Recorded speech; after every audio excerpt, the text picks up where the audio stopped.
Информационная служба Осетия ТВ. Главные темы выпуска. После двухлетней реконструкции открылся Рогский тоннель. Это главная транспортная артерия, соединяющая Россию с Южной Осетией. За 30-летнюю историю существования этого объекта ремонт здесь проводился впервые. К флагу России пришили полотнища всех субъектов Северокавказского федерального округа, в их числе и Северная Осетия. Акция «Дружбой народов мы все сильны» стартовала в Ставрополе и пройдет через все регионы Кавказа. В первенстве Северной Осетии определился досрочный победитель. Сборная команды СК ГМИ в упорной встрече с главным соперником добилась нужной ничьей и стала чемпионом. Эти и другие темы далее подробно. Транскам – единственная дорожная артерия, которая соединяет Россию с Южной Осетией. Для комфортного, а главное для безопасного проезда транспорта здесь почти 30 лет назад построили Рогский тоннель. За это время сооружение износилось. Специалисты приняли решение приступить к немедленной реконструкции. За 2,5 года круглосуточных работ удалось добиться небывалых результатов. Сегодня официально Рогский тоннель был открыт. Традиционная красная ленточка, брызги шампанского. Этого дня ждали все. Событие по-настоящему историческое, ведь ремонт здесь еще ни разу не производился. Первыми по обновленной дороге проехали главы республик Северной и Южной Осетии Таймураз Мамсуров и Леонид Тибилов. Все эти годы тоннель верой и правдой служил всем нам. Он сблизил юг и север. Он обеспечил нам фактически крепкое рукопожатие на долгие годы. Тоннель не просто верой и правдой служил, он стал поистине спасительным в годы тяжелейших испытаний, которые выпали на долю юга Осетии, да, впрочем, и всей Осетии в целом. Изначально крупномасштабная реконструкция Рогского тоннеля была рассчитана примерно на 4 года. Однако потом сроки решили сократить. Для этого на объекте работали сразу несколько смен и сотни квалифицированных специалистов. Модернизация проходила по европейским технологиям. На реконструкцию потратили более 20 миллиардов рублей. Он самый длинный тоннель, высокогорный, самый длинный тоннель в своем классе. Поэтому и проходка, перепроходка больше километра в год, по сути дела, никто не делал. Мы сделали 4 километра за 2,5 года. Здесь для работы использовали самую современную технику. Уплотняли грунт и прокладывали новое бетонное покрытие, меняли вентиляцию. Установили системы аварийной связи с диспетчерами. Также в тоннеле круглосуточно работают камеры видеонаблюдения. Здесь проходилась проходка, шла временно окреп. Трудности в основном были это то, что пыль, работал комбайн и вода, большой приток воды. На мой взгляд, это самые лучшие тоннели, в которых принимал участие. Все то время, пока тоннель был закрыт, движение осуществлялось через вентиляционную штольню реверсивным методом. Первые 30 минут каждого часа машины едут только в одну сторону. Соответственно, вторая 30-минутка в другую. Система, конечно, неудобная, но водители относились с пониманием. Протяженность Рогского тоннеля почти 4 километра. Спустя 2,5 года от старого сооружения здесь ничего не осталось. Специалисты в буквальном смысле строили все заново. Гарантия на эксплуатацию – более 100 лет. Современный тоннель европейского образца теперь вновь будет работать в круглосуточном режиме. Елена Черенкова, Ацамаз Кочиев, Осетия ТВ.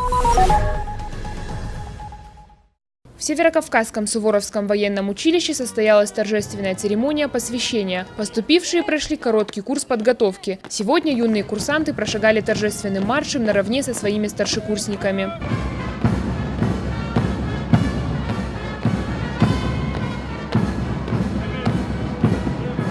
Посвящение в Суворовцы – ежегодное традиционное мероприятие. По значимости и ответственности равное принятию военной присяги. 54 новобранца учебного заведения дали клятвенное обещание, получили алые погоны и первое звание. Каждому из них было вручено удостоверение суворовца. Молодым курсантам предстоит провести в стенах училища 7 лет. На выходе у нас должен быть выпускник высокообразованный, преданный своей отчизне, интеллектуальный, владеющий как минимум 2 иностранными языками. Конкурс был очень серьезный, и они лучшие из лучших сегодня поступили в наше училище. Первокурсников пришли поздравить представители командования Владикавказского военного гарнизона, чиновники и родители учащихся. Ирина Забаева, Зарина Дзагоева, Алан Гасанов, Осетия ТВ.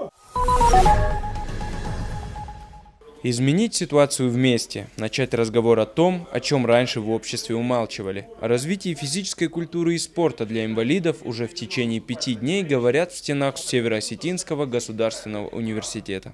Одним из важнейших условий инклюзивного образования инвалидов является просветительская работа среди студенчества. С программой семинаров Госуниверситета посетила делегация из Министерства спорта России. В течение 10 дней тренеры и студенты посещают лекции ведущих специалистов по медицине и коррекционной педагогике. Если говорить об этом семинаре, то хотелось, чтобы было понимание о том, что спорт инвалидов это достаточно, скажем так, не очень сильно развит в нашей стране. Не хватало кадров, не хватало базы, не хватало самой, скажем так, системы. Большое внимание на обсуждение уделили проблеме социальной интеграции инвалидов. Говорили о том, что люди с ограниченными возможностями нуждаются в более активном включении в культурно-социальную и трудовую жизнь общества. Вначале это по конкурсу разыгрывается. Это организация, которая будет проводить курсы. В этом году это выиграл университет имени Петра Франча Лизовца, Санкт-Петербург. И этот университет проводит выездные курсы. Вот в этом году сейчас мы у вас, потом после этого мы едем в Калининград. Вот. И проводим все занятия, семинары, демонстрируем все, что у нас есть, раздаем материалы нашим слушателям, для того, чтобы они могли эффективно работать вот с такой категорией населения, которая относится к инвалидам и лицам с ограниченными возможностями. В сфере инклюзивного образования ключевой по-прежнему остается проблема подготовки специалистов. Подобные семинары позволяют расширить границы инвалидного спорта в Северной Осетии. Артем Балатаев, Тимур Мазаев, Мурат Гадиев, Осетия ТВ. В течение 10 лет во всех регионах России празднуют День народного единства. Наряду с привычными шествиями и митингами традиционными стали необычные акции. К замыслу организаторов к флагу России будут пришиты полотнища всех субъектов СКФО. Акция «Дружбой народов мы все сильны» стартовала в Ставрополе и пройдет через все регионы Северного Кавказа. Эстафета уже прошла через Чечню, Дагестан и Ингушетию. Следующая на очереди Северная Осетия. На площади Воссоединения республика должна была добавить свой национальный символ к российскому триколору. Однако из-за суровых погодных условий мероприятие перенесли во Дворец молодежи. В торжественной обстановке к единому стягу прикрепили и флаг Северной Осетии. В первую очередь проект посвящен дружбе народов России. Тому завещанному, что нам, той части завещанной, что нам передали наши предки. Это именно дружить. Нам не надо быть толерантными к нашим братским народам, нам не надо их терпеть, нам надо с ними дружить. Эта дружба завещана нам, нашими предками. Наш проект направлен в первую очередь подчеркнуть нашу гордость. Гордость нашей всей России. Это не слабость, это не ахиллесова пята, когда некоторые говорят многонациональность России. Это наша гордость, это наша сила. Показать молодежи, для чего это, как это, почему это надо делать. На кону наше будущее всей великой страны. В рамках акции нашу республику посетили представители всех субъектов Северного Кавказа. Автопробег протяженностью 1500 километров завершится в Пятигорске, а пока организаторы акции отправляются в Нальчик. Ирина Дзабаева, Феликс Макеев, Тома Валиева, Осетия ТВ.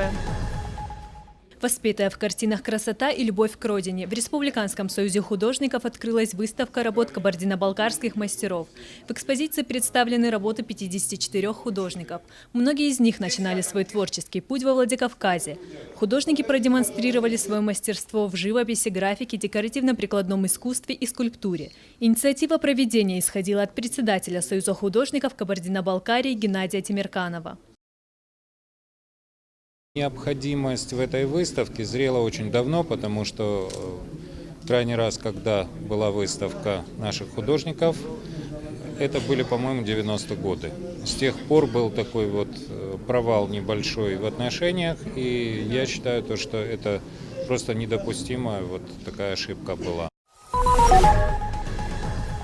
Важность футбола для Осетии неоспорима. Несмотря на холодную погоду, на базе футбольного клуба «Алания» состоялся матч первенства республики, в котором решалась судьба чемпионства. СК ГМИ устраивала и ничья. «Металлургу» необходимо было побеждать, чтобы сохранить шансы на титул. С первых минут «Барс» начал наседать на ворота сборной ГМИ, которые добровольно отдали мяч. Острые атаки раз за разом тревожили голкипера синих. Так и повелось. «Барс» атакует, ГМИ проводит контратаки. Во втором тайме красные удвоили усилия, и их соперники окончательно отошли к своим воротам. Пару раз студентов выручал голкипер Ничволода года Антон. Еще раз мяч пришелся в штангу. В конце второго тайма нападающий Марат Елоев в чистом подкате отобрал мяч в чужой штрафной. Игрок сборной ГМИ свалил, но пенальти так и не был назначен. Как итог, 0-0, и футболисты ГМИ благодаря надежной игре в обороне празднуют чемпионство. Игра проходила нервно. Там большая заслуга нашей команды соперника, команды Барс, с которой мы шли нога в ногу практически весь турнир. Огромное им спасибо. И другие команды тоже были. Октябрьск, Ордон, все молодцы в этом сезоне. Было очень тяжело выиграть. И спустя 6 лет приятно, что повторили наше чемпионство.